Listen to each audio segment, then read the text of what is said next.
Assalamualaikum warahmatullahi wabarakatuh. Salam sehat, salam merdeka buat semuanya. Saya Luluk Nur Hamidah. Saya anggota DPR RI Komisi 4, komisi yang membidangin pangan. Mitra kerja saya Kementerian Pertanian, Kementerian Kehutanan dan Lingkungan Hidup, juga Kementerian Perikanan dan Kelautan. Saya alhamdulillah dipilih dari Dapil Jawa Tengah 4 meliputi 3 kabupaten, yaitu Kabupaten Sragen, kemudian Wonogiri dan Karanganyar. Saya suka bilang ini adalah Dapil Geni Anyar atau api baru, semangat baru, nama dari 3 kabupaten ini, dan bahagia menjadi bagian dari fraksi Kebangkitan Bangsa. Mudah-mudahan kehadiran saya di Komisi 4 dan juga di fraksi PKB di DPR RI ini benar-benar bisa menjadi teman buat semuanya untuk mendiskusikan dan mencari solusi atas persoalan-persoalan yang terkait dengan politik pangan kita, yang terkait dengan cara memajukan pertanian kita, nelayan kita bagaimana bisa dihargain, bisa menjadi lebih sejahtera, bagaimana lingkungan hidup kita bisa berkelanjutan. Intinya ayo kita bersama-sama karena kita nggak bisa kerja sendirian, dan saya menyediakan 24 jam untuk semuanya bisa mencari cara yang terbaik menjaga Indonesia. Terima kasih.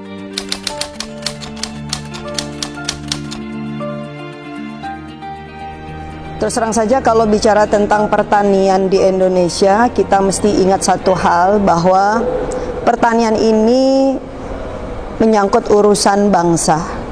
Pertanian ini menyangkut urusan kelangsungan kita sebagai satu bangsa yang besar, yang kita seharusnya sangat berbangga karena kita dikaruniai Tuhan dengan kekayaan alam yang luar biasa, sebagai negeri agraris yang keluasan lahannya bahkan hampir setara dengan 25 negara di Eropa.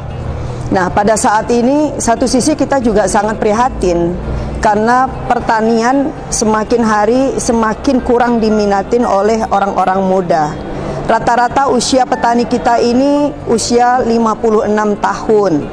Itu artinya dalam 10 tahun yang akan datang, kalau tidak ada intervensi secara maksimum, ya, tidak ada perubahan-perubahan yang sangat signifikan, maka rata-rata usia petani kita udah hampir 66 tahun. Usia-usia yang menurut kita pasti bukan usia yang relatif produktif untuk bisa menggerakkan sektor pertanian kita. Itu artinya kita akan semakin jauh ketinggalan dibandingkan dengan negara-negara tetangga kita yang lain, yang dulu startnya bisa jadi di belakang Indonesia, tetapi bahkan untuk beberapa hal mereka sudah berada di depan kita. Nah, oleh karena itu kita harus bisa menghadirkan dunia pertanian kita ini bagaimana bisa menjadi lebih menarik, kemudian juga prospeknya dianggap bagus, bisa dianggap mensejahterakan, dan bisa menjadi pilihan buat anak muda kita. Nah, kenapa misalnya anak-anak muda itu tidak terlalu tertarik dengan dunia pertanian? Karena memang yang dibayangkan oleh mereka itu orang tuanya bertani itu panas-panas, susah, kemudian biaya produksinya lebih tinggi daripada hasil yang mereka dapatkan. Kemudian petani juga identik dengan wajah kemiskinan karena memang masih seperti itu. Nilai tukar petani kita sebelum kemarin menjadi komitmen politik dan disahkan menjadi indikator makroekonomi dan nanti masuk di APBN, maka tidak akan ada yang bisa mengubah kehidupan petani. Yang berikutnya bahwa tarikan dunia industri, ya, itu juga semakin kuat, lebih diminatin oleh anak-anak muda. Jadi anak-anak muda daripada menjadi petani, mereka lebih memilih untuk jadi buruh di kota-kota. Nah, saya kira ini kondisi yang tidak menguntungkan untuk masa depan pertanian kita.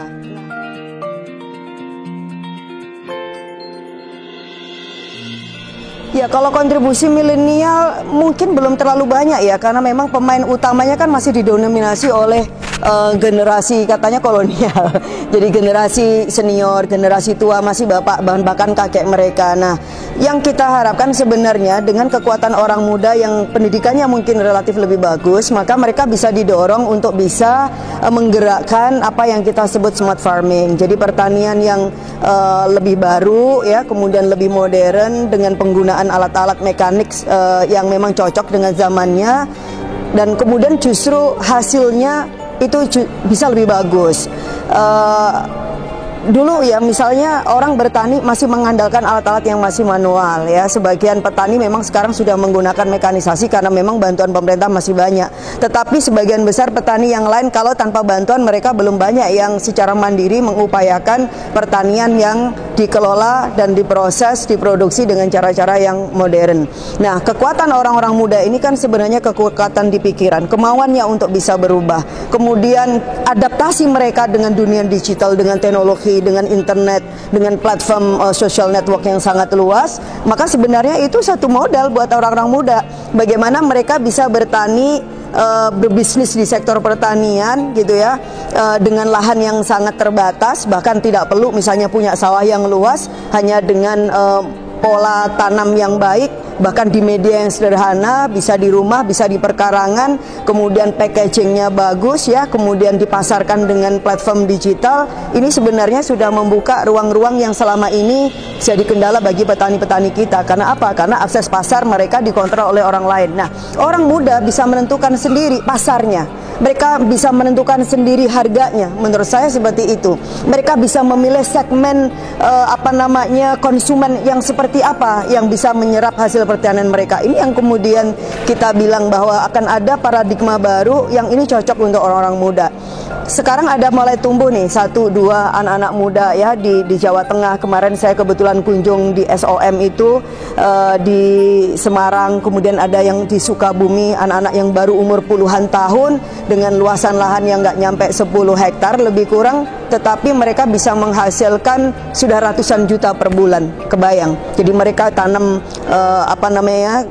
pertanian hortikultura dengan organik, kemudian mereka bisa pasarkan melalui jaringan internet ya, digital dengan platform sosial media dan sebagainya. Dan sekarang permintaan dari dunia ekspor itu nyaris tanpa batas kepada orang-orang yang seperti ini. Nah, saya kira ini mungkin harus kita tularkan, bisa menjadi break practice, bisa jadi pengalaman baru buat orang-orang muda bahwa percayalah bahwa pertanian ini insya Allah yang akan membuat kita sejahtera. Menjadi bertani itu nggak selamanya miskin. Menjadi petani itu punya harga diri.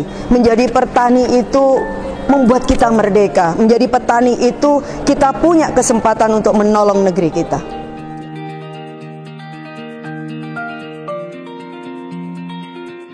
Ya, saya kira di kementerian yang sekarang ini ya, karena kita melihat secara langsung, mendengar secara langsung apa yang diinginkan oleh pemerintah melalui Kementerian Pertanian, memang salah satunya mendorong agar tumbuh petani-petani baru dari generasi muda.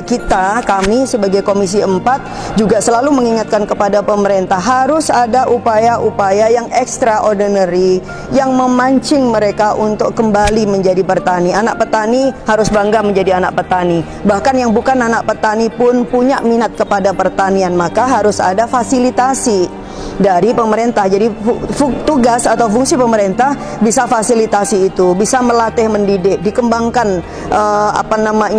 pusat-pusat pelatihan ya untuk anak-anak muda tentang bisnis pertanian, kemudian juga cara bertani yang cocok dengan iklim yang sudah sangat mengalami perubahan ini, dikenalkan dengan alat-alat teknologi pertanian yang baru, termasuk juga dikenalkan kepada pengolahan pasca panen. Nah, ini yang paling penting. Jadi anak muda atau generasi milenial ini bisa mengambil bagian untuk bergerak di dalam dunia pertanian melalui pasca panennya, pengolahannya. Jadi kalau misalnya orang tua mereka udah tanam singkong nih misalnya, anak mudanya bisa mengambil bagian di pasca panennya, bisa bikin keripiknya. Keripiknya pun juga kemudian bisa dikemas dengan sangat bagus, dikasih rasa yang macam-macam. Nah, ini saya kira bisa menjadi tawaran yang bagus. Belum lagi kemudian mereka bisa mengambil isu di diversifikasi pangan. Ini luar biasa kesempatannya. Termasuk juga komunitas-komunitas lain yang selama ini mungkin tidak kebayang bahwa dari sayuran aja itu bisa mengalahkan perdagangan atau daging. Jadi di Semarang saya kira ini jadi contoh ya, bagaimana sayuran kali, kalau saya tidak lupa namanya, itu per kilonya itu sudah hampir 100.000. Ini kan sama dengan harga daging. Jadi nggak perlu punya lahan, nggak perlu punya ternak, cukup dengan lahan yang sangat terbatas. Kita asalkan mau menanam dengan benar, dengan cara yang benar, maka kita juga bisa menuai kesuksesan. Nah, pemerintah juga kita dorong, dan Pak Menteri Pertanian Pak Syahrul juga udah menjanjikan bahwa ada alokasi fasilitas dari kredit usaha rakyat yang itu bisa digunakan oleh anak-anak muda. Kenapa tidak? Jadi untuk sektor pertanian aja itu ada lebih kurang 50 triliun yang ini bisa dilakukan ya, jadi intervensi untuk membantu pengembangan usaha ataupun produksi atau meningkatkan produktivitas pertanian. Nah, saya kira kalau dengan bunga yang hanya 6% setahun ini udah menjadi solusi ya buat anak-anak muda. Yang penting bagaimana segenap prosedur, kemudian cara mengakses itu tidak dipersulit. Jadi kalau memang bisa mudah, kenapa harus dipersulit? Terus kemudian juga proaktif nih, sosialisasi kurnya kepada anak-anak muda sambil diajak mereka untuk melihat contoh yang udah berhasil, bahwa orang muda ternyata bisa menjadi leading sektor, bisa menjadi sekarang ini menjadi champion nih ya untuk bisa menyelamatkan pertanian kita. Saya kira itu. Kemudian dikenalkan dengan pasar. Kementerian juga mulai membuka pasar, misalnya mengenalkan pasar online ya. Kemudian juga mendekatkan dengan pelaku pasar yang lain kalau memang membutuhkan jaringan atau network. Sekarang kita dorong gimana ekspor pertanian kita dari pertanian ini juga bisa mendorong orang-orang muda untuk bisa masuk di dalamnya. Jadi ya didekatkanlah multi stakeholder ini sehingga orang muda nggak sendirian, orang muda juga bisa melakukan pilihan ya, punya pilihan-pilihan bahwa bergerak di sektor pertanian itu menurut saya nggak akan ada habisnya. Orang semua butuh makan. 267 juta warga negara Indonesia semuanya butuh pangan dengan berbagai tingkat kebutuhannya yang juga sangat beragam, termasuk juga komoditasnya. Belum lagi warga dunia yang lain yang semuanya juga butuh pangan. Jadi keliru kalau kemudian pertanian tidak menjadi konsentrasi kita semuanya.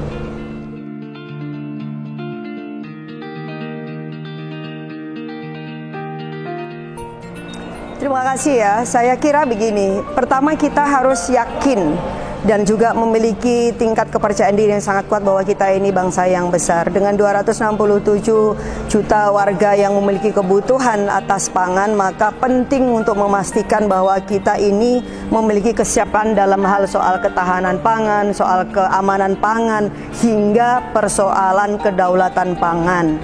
Tidak pernah terbayangkan oleh kita kalau kemudian kebutuhan pangan kita sendiri aja kemudian harus menggantungkan terus-menerus kepada impor. Ada satu masa di mana impor ini harus kita stop. Ada satu masa di mana kemudian impor ini di beberapa bagian itu dikurangi kalau belum bisa dihentikan sama sekali. Tetapi visi kita harus diletakkan kepada kemampuan kita sendiri untuk bisa menghasilkan, memproduksi, menyediakan ya, mendistribusikan secara merata dari seluruh wilayah Indonesia sekaligus tidak memiliki ketergantungan kepada impor. Indonesia masih dicatat sebagai salah satu negara yang memiliki kerawanan pangan. Karena apa? Karena untuk komoditas-komoditas yang strategis, untuk kebutuhan pangan pokok, sebagainya kita ini masih impor. Beras kita ini masih impor, jagung kita masih impor banyak. Padahal sektor peternakan 70% biaya produksi itu bergantung kepada bahan baku yaitu jagung. Nah, harusnya ini yang kemudian kita kembangkan, kita perluas lahannya, kita intervensi dengan anggaran sehingga kita tidak terlalu bergantung kepada impor. Karena ini kaitannya banyak. Kalau kemudian bahan bakunya ini sudah import, maka kemudian sektor peternakan kita akan menjadi sangat tergantung dengan harga yang sangat fluktuatif. Nah, disitulah kenapa kemudian sektor peternakan juga perikanan sebenarnya seringkali mengalami gejolak yang sangat luar biasa karena persoalan pakan kita yang tidak mandiri. Nah, yang berikutnya kita juga masih punya persoalan dengan misalnya stunting, maka penting memastikan bahwa pangan kita bukan hanya sekedar bagaimana cukup, tetapi juga sehat, penuh gizi, penuh nutrisi dan berkualitas, literasinya juga tersosialisasi dengan bagus, Sehingga jangan sampai kemudian satu hari ketika kita menikmati bonus demografi, bukan kemudian generasi muda yang stunting, bukan generasi muda yang sakit, yang lumpuh, yang kurang berdaya, yang kurang kecepatan berpikirnya. Pangan menjadi penting karena apa? Salah satu indikasi dari stunting itu kurangnya asupan pangan yang sehat dan nutrisi yang bagus sejak masih di kandungan sampai 1000 hari pasca kelahiran. Nah, oleh karena itu teman-teman muda, ayo kita kembali kepada jati diri kita, bahwa kita bangga menjadi bagian dari negara agraris. Tuhan sudah memilih Indonesia untuk memberikan kerja-kerja kemaslahatan untuk umat ini. Nah, tinggal kita mau menjaga atau tidak. Pemerintah di satu sisi kita minta untuk betul-betul memiliki komitmen dan politik pangan yang berpihak, melalui anggaran, melalui dukungan fasilitasi, melalui jaminan atas harga, kemudian juga memastikan bahwa bukan mafia atau kartel yang selalu memenangkan pertarungan di sektor pangan, tetapi yang harus kita jaga adalah warga negara Indonesia. Saya kira itu orang muda bisa merdeka dengan pangan dan pertanian. Terima kasih.